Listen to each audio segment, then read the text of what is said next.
It's Calculus, Unit 5, Day 43 Notes, Part 4, the 5 Commandments of Particle Motion, and we're dealing with particles moving along the x-axis. Obviously, a lot of these same concepts could be applied to when you're moving vertically along the y-axis. All right, the first two we've already talked about.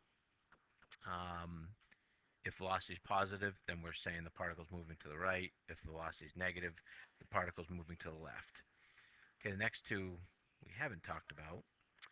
But now, one of the things, when we're talking about speed, we know speed will be increasing when the velocity and acceleration have the same sign. And I think we know this.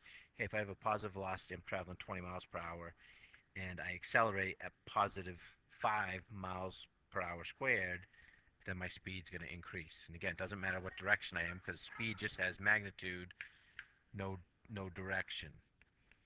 Um, and so now that's again, speed's going to increase when velocity and acceleration have the same sign. Speed is going to decrease when the velocity and acceleration have different signs. So again, my velocity is 20 miles per hour, but my acceleration's negative 5 miles per hour squared, miles per hour. Again, I'm putting my foot on the brake. I'm going to slow down because I'm accelerating with a negative value, which we know is deceleration.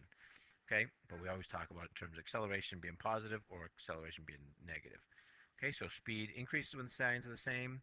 Speed decreases when the signs are different. Okay, now the last one. I'm going to go through and I'm going to read it, and then I'm going to try to give us an example, see if it'll make a little more sense.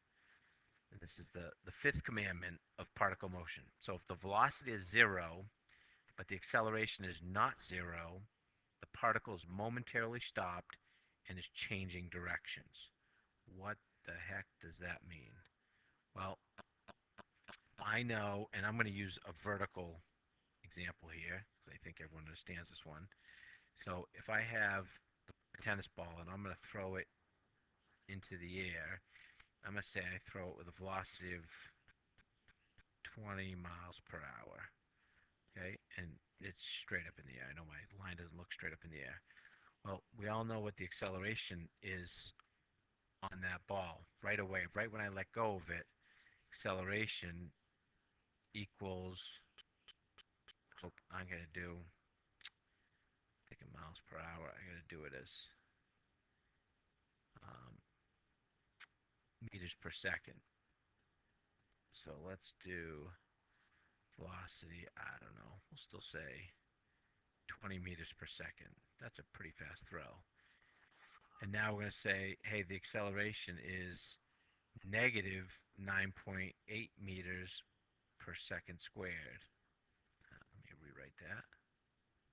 And hopefully everyone sees that that is gravity. Gravitational pull pulling it back down to the ground. So negative 9.8 meters per second squared.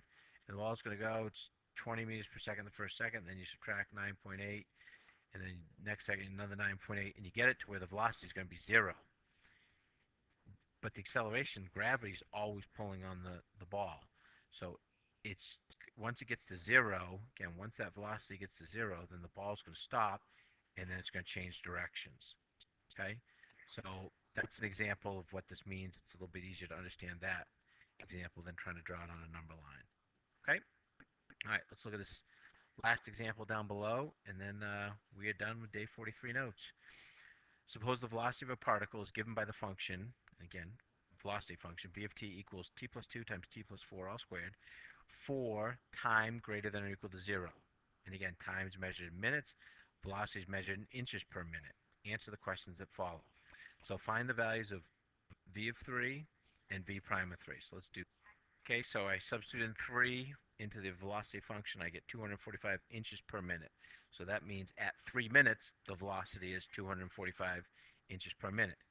Now, let's multiply this out, and then we can do the product rule to take the derivative. Let me do that right now. Okay, so I just expanded the t plus 4 right here. Get t squared plus 8t plus 16. Then I use the product rule. 1 times the second plus the first times 2t plus 8, the derivative of the second. Now what I'm going to do is I'm going to, every place I see a t, I'm going to substitute in 3, and let's see what I get.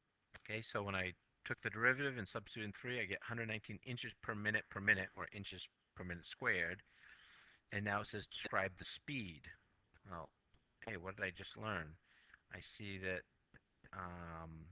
my velocity at 3 is positive, and the derivative at 3, which, hey, that's the acceleration at 3, that's positive. Therefore, I can conclude that the speed is increasing at time equals 3.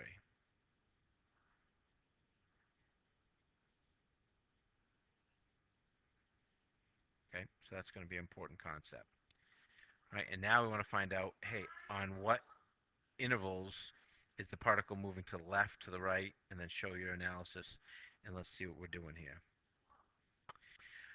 So again, how do I know particles moving left or right? I know particles moving left when the velocity is negative and moving right when the velocity is positive. So I got to look at the velocity function. I know that it's only defined when time is greater than or equal to 0, so I can't go greater than 0. So I'm going to do a sign change chart, but really I can only pick numbers that are greater than 0. So let's pick, I don't know, let's pick 2. Let's put in 2. 2 plus 2 is 4. That's positive. And I'm putting it into the original velocity function right here. 2 plus 4 is 6. All squared is positive. Positive times a positive is positive. So now, since the velocity is positive, I know, and again, that's for all values because there was no other zeros or anything else in there. But for all values of time greater than or equal to 0, the particle is always moving to the right. So let me write that down. Okay, so that's our beginning lesson on particle motion.